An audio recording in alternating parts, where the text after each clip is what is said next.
Hello.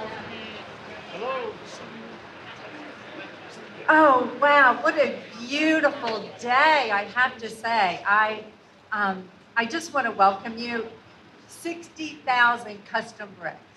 Really worthy of all of you being here. Just this gorgeous, gorgeous day. Thank you so much. This makes me feel like the holidays. And for those of you who moved up front, a very special thank you to all of you. I felt like we were in Episcopal church with everybody in the back. On behalf of Governor Northam, good morning. Congresswoman Elaine Gloria, thank you so much for being here. It means a lot to all of us. Commissioner Rich, Mayor Tuck of Hampton, oh my goodness. I told him the other day we were welcoming the boring machine over in Portsmouth. We don't do press conferences without him, so thank you, Mayor. Senator Monty Mason, thank you, sir, for being here. You were welcome, Mary, as well the other day. Delegate Mike Mullins Aide is here, and we're so happy to have him. Delegate Shelley Simons, Delegate Amanda Batten, former Delegate Chris Jones. I saw him just a few moments ago. Really a very special welcome to you. No one worked harder for the Commonwealth than Delegate Jones, so we're just really honored to have you. Supervisor Tom Shepard. Now we get to share the stage, which is really great, from York County and the Hampton Roads Transportation Accountability Commission. Chairman Michael Hipple, we should just continue doing this. As we have said, Supervisor John McLennan of James City County, Kevin Page. Again, we just managed to meet at the best places, and Bob Crum from the Hampton Roads TPO. I'm sure I missed many more people, but I hope you know how grateful we are to have each and every one of you. As we enter this celebratory week, it seems quite fitting that we recognize the collaboration, the leadership, the vision of so many of you who are here today, our partners, HR TAC, HR TPO, the General Assembly, the Commonwealth Transportation Board, our federal partners, the National Park Service, our boards of supervisors, and Shirley Contracting and Dewberry Design Team, may I say, who has delivered this project on time and on budget.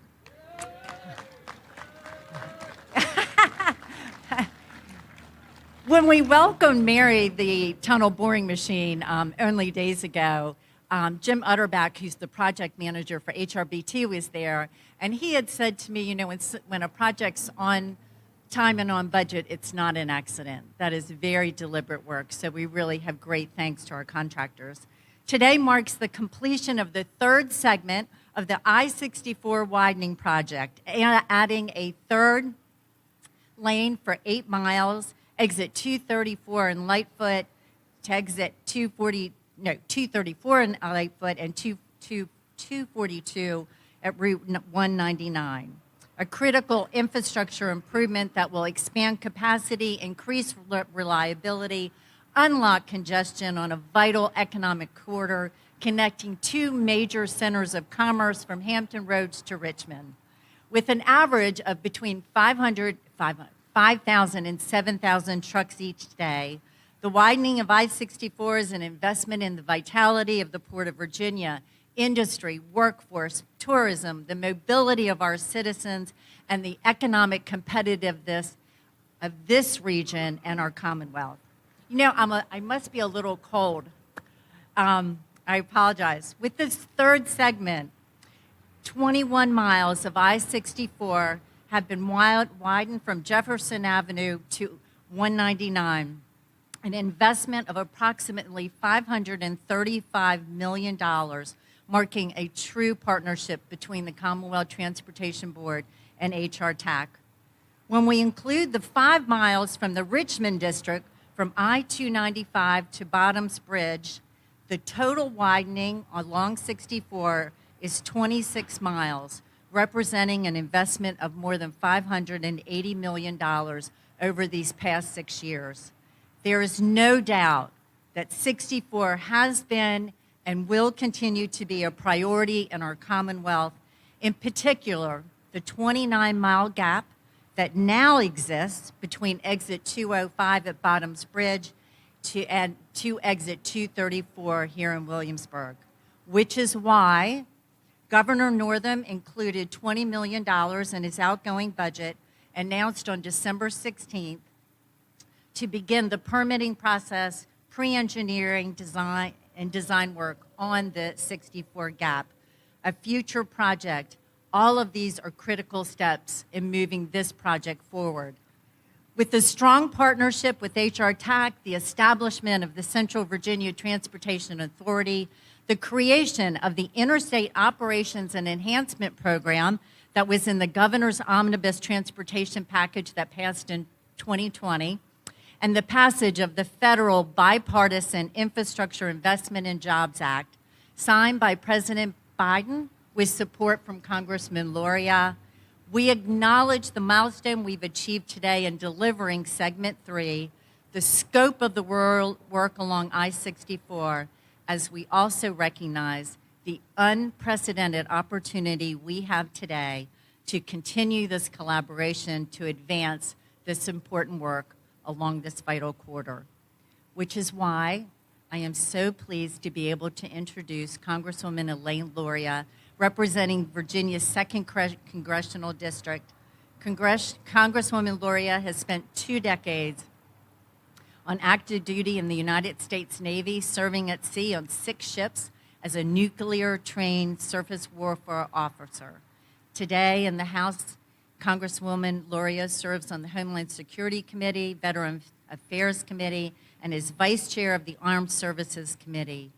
Congressman Luria graduated from the U.S. Naval Academy and received a master's in engineering from Old Dominion University, which makes her really important in all of our VDOT projects. She's one of the hardest working members of Congress, and I ask you to please help me welcome her.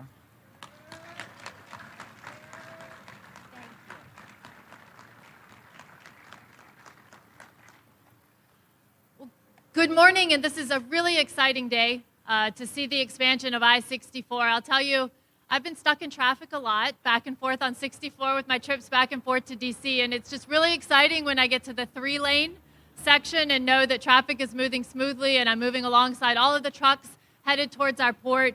And I think, as Shannon accurately mentioned, that it's really excited to hopefully see the next 29 miles be expanded, to have a full expansion between the tunnel and Richmond to continue this vital artery that serves all of Hampton Roads. So I want to congratulate everyone here today who's been a vital part of this project, to the people who built it, to the people who designed it, to the people who had the vision of how to bring this together for Hampton Roads to support these vital infrastructure investments. I was actually sort of pretty shocked when I was coming into Congress and learned a lot about how the federal interstate highway system works, that I think the federal government has not always been making the adequate investments into our highway systems, and Hampton Roads itself has taken it upon ourselves to make those investments such as this one over the years. But I hope in the next step forward with the bipartisan infrastructure package, the $110 billion that's dedicated to roads, bridges, and tunnels in Virginia, through that resource, that we'll be able to expand the remainder of I-64. But we're here to celebrate this today, and it's really wonderful to be joined by my colleagues at the state and local level, who I know have also put in a great deal of work into supporting this project. And it's also special to me to be standing on the Colonial Parkway. I think, as a federal parkway, this is something that our Virginia delegation has been behind and wanted to continue to invest resources in, and it's a really unique attribute of our area. And just closing on that, I think I'll say something we should all be proud of as Virginians today, in what seems somewhat of a tumultuous world in Washington if you turn on the TV. I think we should all be proud as Virginians of our Virginia delegation working together and finding common ground. All of us, all 11 members of the House and both senators, meet every single month. At our last meeting, we invited Governor-elect Youngkin to come as well and talk through our priorities, where we as Virginians find common ground. And transportation is definitely one of those, where I know that we'll have the opportunity and the resources moving forward over the next few years to continue working together. So thank you again for allowing me to be part of today's celebration. And I will now turn it over to the Virginia Commissioner of Highways, Mr. Stephen Birch.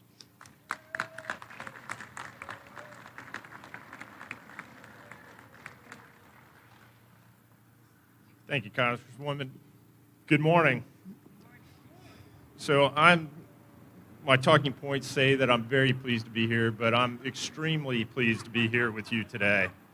You might ask why.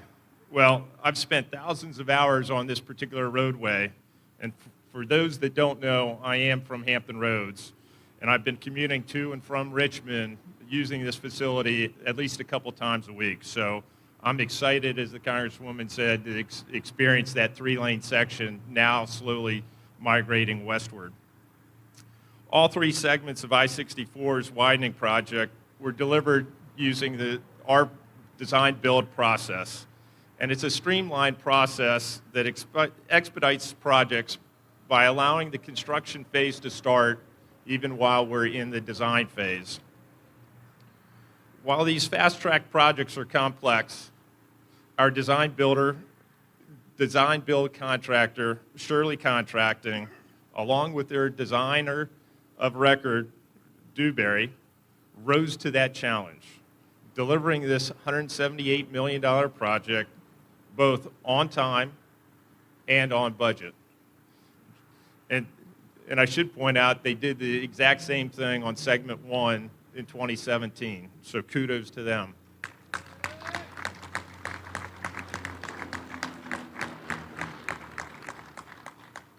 The design-build team, working closely with VDOT's own project construction engineer, Joe Ludwig, and design project manager, Janet Hedrick, successfully completed the design and construction of the approximate 8 miles of this interstate improvements, which included the widening of the original I-64 from 2 lanes to 3 lanes in each direction, the full demolition and reconstruction of all the previous travel lanes, the widening and rehabilitation of 4 overpass bridges along this section, the full demolition and reconstruction of 2 bridges over Queens Creek, and these bridges here on the Colonial Parkway.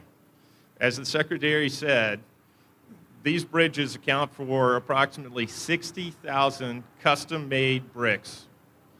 Its intricate masonry work is unique to this, but it was possible by using the assistance and partnership that we have with the National Park Service here today to be able to match and maintain the distinct historic aesthetics and the overall Colonial Parkway corridor. So thank you very much for that support.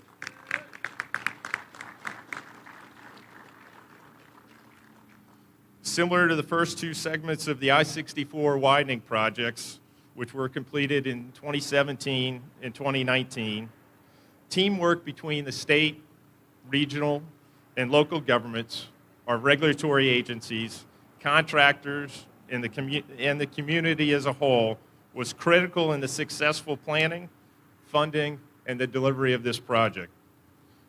With that said, I'd again like to express my gratitude towards our partners. Thank you to the Shirley Contracting and Dewberry team, the members of the VDOT project design team and construction team, which include our primary consultant support from HDR and AECOM.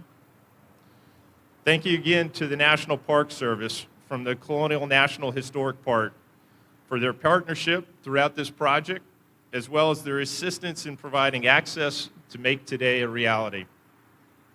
And thank you to our first responders, including the Virginia State Police, York County, and James City County Fire Departments for their cooperation and continued partnership throughout the life of the project. And to the local residents and the I-64 commuters, I want to recognize you all for your patience with the construction of these 3 projects over the last several years. And finally, to the ongoing partnership that we have with the region in planning and funding these significant transportation projects that have unlocked Hampton Roads. Thank you to the Hampton Roads Transportation Planning Organization, Bob Crum, and the Hampton Roads Transportation Accountability Commission led by Kevin Page. And with that being said, again, I'm thankful that we're here today and glad we have the chance to celebrate together. And now I'd like to welcome our next speaker, HR TAC Commissioner and Virginia Senator Monty Mason. Monty.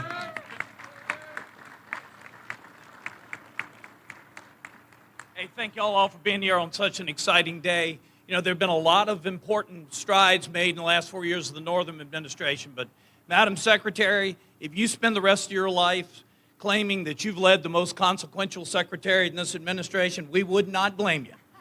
The work done on to get a full funding source statewide, the work done out at I-81, the bridge across the Potomac, and of course all the big important projects that you've helped us with here, we couldn't be more appreciative. And Congresswoman Laurier, we appreciate you joining us because we understand the work's not yet done. We've done some great things. We got a little bit of work left to do, but I really wanted to take my hat off, and the commissioners have done such a good job of talking about all of our important partners. But our HR TAC and our HR TPO professionals and the elected representatives that have worked so hard on projects in our region, we taxed ourselves to make these strides and do these things. But Mr. Commissioner, we appreciate your collaboration and partnership. You know, at times, it's been a date that you weren't sure whether we wanted to go to the prom together or not, but we always looked together and we always came together and decided to do what was best for this region and this community. And this leg right here is a shining example of that. VDOT put 5 or 6 engineers in boots, and we slogged through the marsh right to the right here as you go and coming on the left. In fact, we still owe our communication specialist a new pair of boots for going with us that day, and I'm not kidding. But they were very dismayed that even though it was state-of-the-art construction back then, it had destroyed and turned into marshland their creek and their lake. And so they wanted to know what we were going to do. VDOT put engineers on it, and as you go out to the right, what was destroyed just a couple of years ago is now repaired and fixed. They also were concerned that we're not going to get a sound wall, but new, more dense neighborhoods did, but supposedly the analytics didn't show that we should get it. Well, VDOT reran the analytics and looked at it a second time, and we ended up getting a part of that as well. So that is a great example of a good corporate business partner who listened to the needs of the constituents and the people and then move along and do what's right. And you know, this is literally a life-changing event for people that commute from Hampton, Newport News to Williamsburg and to Richmond, and our guests and our tourism visitors that come here each and every year. So this is an enormous step. About 7 or 8 years ago on my birthday, Governor McAuliffe threw the dirt and started this project right here. And I said, man, Governor, you couldn't ask for a better birthday present than that. Well, how apropos on Christmas week, we put a bow around the end of this thing, and everybody gets a Christmas and a holiday present as we finish. So we couldn't be more appreciative. Thank you all for being here. Now I'll turn it over to the mayor of Hampton and the current chairman of the Hampton Roads Transportation Accountability Commission, Donnie Tuck.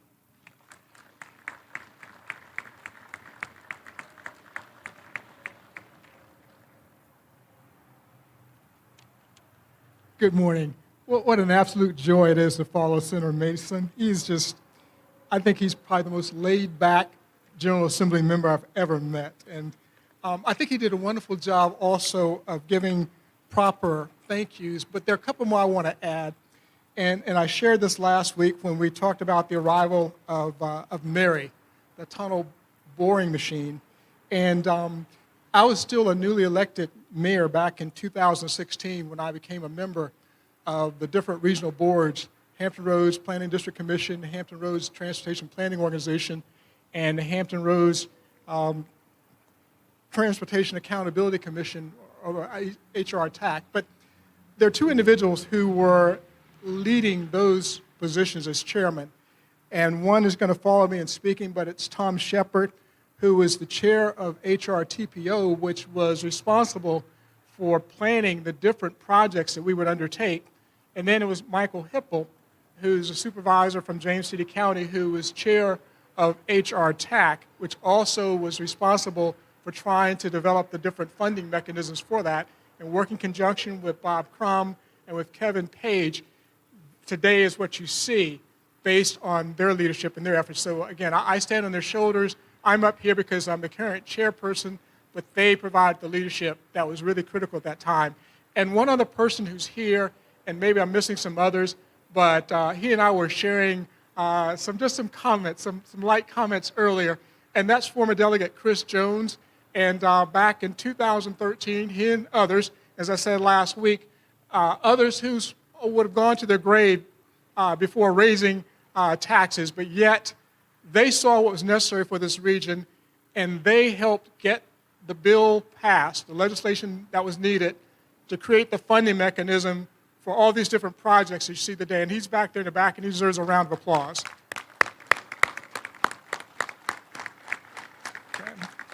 Thank you. The Hampton Roads Transportation Accountability Commission is represented by the 14 jurisdictions of Hampton Roads. The commission is relatively new, as we were only created in 2014. Known as HR TAC, you may have seen our logo into the project sign on I-64 headed east near the Lightfoot exit. HR TAC has contracted with VDOT to construct nearly 200 lane miles of highway construction or reconstruction in the region along I-64 in Hampton Roads in support of congestion relief. Supported by the taxpayers of the region, HR TAC is the largest funding partner of all of the I-64 congestion relief projects between Bowers Hill and Chesapeake to exit 234 west of here, or where we're standing today. As we celebrate the completion and operation of the Peninsula Segment 3 project, this is the third project in a series of I-64 widening and improvement projects on the peninsula that VDOT and HR TAC have worked together on, culminating in a total of 21 directional miles or 126 lane miles of new construction or reconstruction of interstate now completed and open to motorists and contributing to congestion relief across the Virginia Peninsula. Now, while this is the final of the 3 Peninsula I-64 projects programmed and funded by HR TAC, more interstate improvements are still to come for the peninsula and Hampton Roads. Looking eastward, the HR TAC and VDOT relationship will complete the I-64 Hampton Roads Bridge Tunnel project, the I-64, I-264 interchange phases 1 and 2 projects, the high-rise bridge project, and the development and operation of the Hampton Roads Express Lanes Network, a congestion relief managed lane network of 44 miles between West Jefferson Avenue and Bowers Hill through HRBT. These efforts will all be completed by October 2025. At HR TAC, we continue to fund evaluation and advance project readiness to complete the interstate loop improvements that includes the expansion of the Bowers Hill interchange, I-664, and further evaluation of future transportation enhancements between Portsmouth and Norfolk. Our planning partnership is with the Hampton Roads Transportation Planning Organization, the federal designated planning entity for the region. Looking westward, there are 29 miles of unimproved I-64 between Bottoms Bridge and Lightfoot that must be improved to increase our capacity of our only interstate system interstate system access to Hampton Roads. Good interstate access is essential to the 1.7 million residents of Hampton Roads, the vitality of the Port of Virginia, and access to the world's largest naval base. And with that, I now bring you Tom Shepard, who is also a member of HR TAC, as well as a commissioner on the York County Board of Supervisors.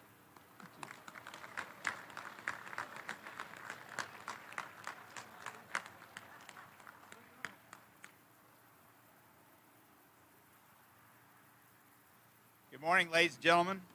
I kept looking to my left, but there's no one over there. I always, Secretary Valentine, one of the things that I always like seeing you show up, and a lot of the VDOT folks, because every time you guys show up, something good happens. That's the way we like it. That's, yeah, I'm sure. I guarantee the people of this area really like that too.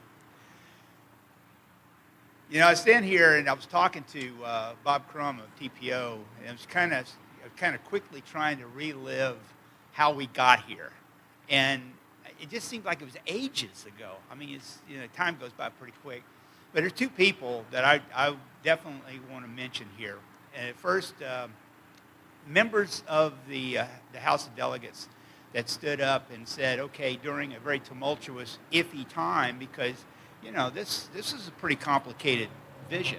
How do you make this happen? As Mike Watson was a delegate at that time. And he's not in office now, but you know, it was for him to step up and to vote to support this and the law in 2013 to make this happen was, to me, it was a tremendous sacrifice on his part and something he knew that was right for us. And that was very, very important. One of the other things, the other person, very, very important that I want to mention, and we had talk about visionaries. And you're seeing something now. It's a vision that is coming true. You're seeing it. And that's Dwight Farmer.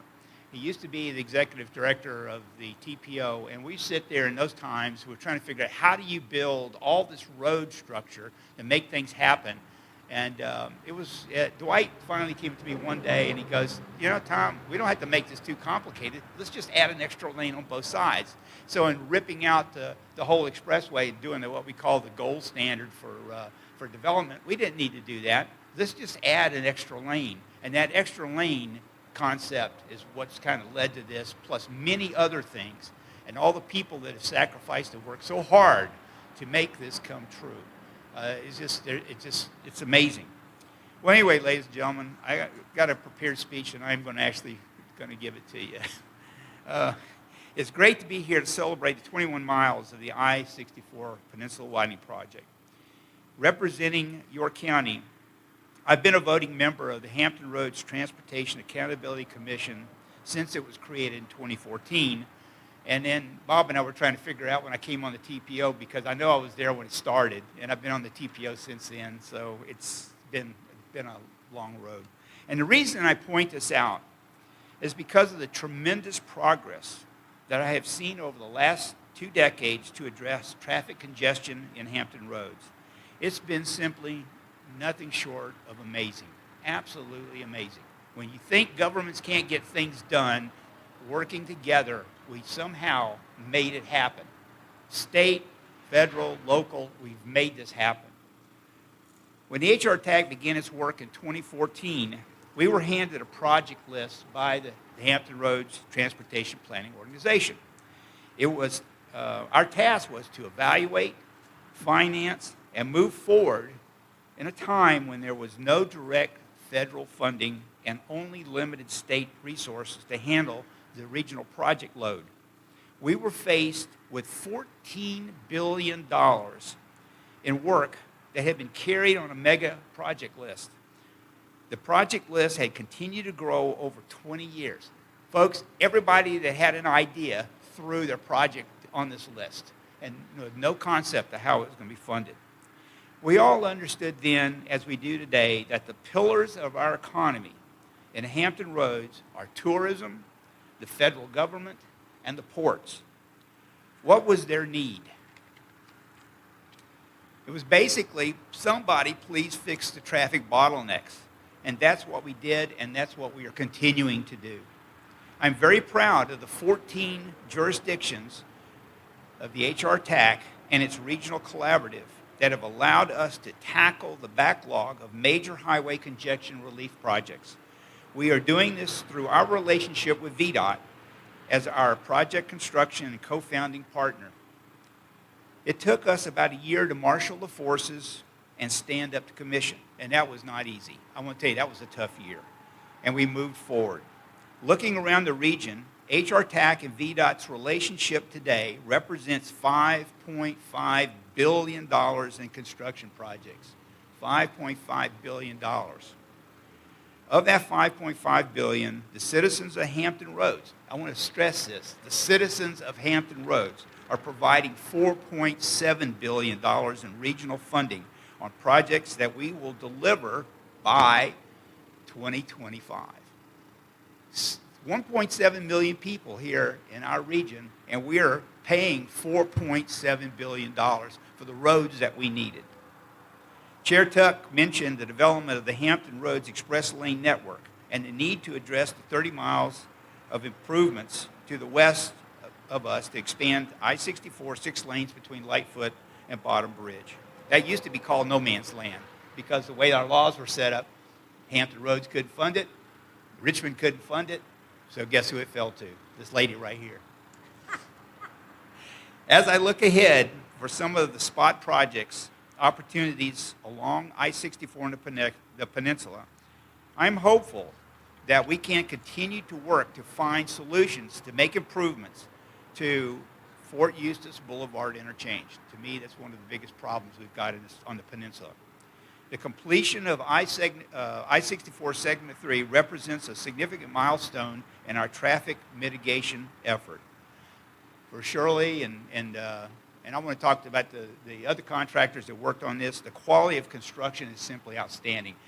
I mean, I don't get excited about construction of an I-64 or any kind of road construction unless I can get through it quicker. But it actually looked really good. And when we were driving down it, it felt good to ride on that road. You didn't feel like you were risking your life. And the regional cooperation that made it happen stands as a case study in how to get things done in a big way. The citizens of Hampton Roads are now beginning to move throughout the region. And they're moving and it's kind of I'll get up and I'll drive to point A to point B. Before you would face traffic, congestions, unbelievable getting across the tunnel and doing all that kind of stuff. Well, guess what? That's only going to get better from now on. So ladies and gentlemen, again, welcome. You got a lot to be proud of. All of you up here, all of you out there that have been busy trying to make this happen. So I thank you very much. Thank you.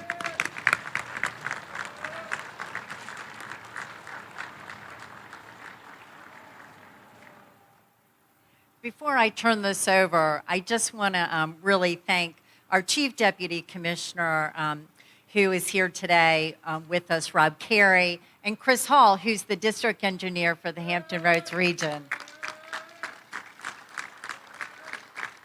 And with that, I'm going to turn it over to you, Mr. District Engineer. Can I just say one last thing that, when I'm asked across the country about how we're able to achieve what we do in Virginia, it truly does come down to the remarkable partnerships and collaboration that we have here. So I really thank each and every one of you for the part you played in making today possible. Thank you. All right, so we're going to get down to business here. You just take your scissors. We're going to have our VIPs come up here and conduct a ribbon cutting ceremony.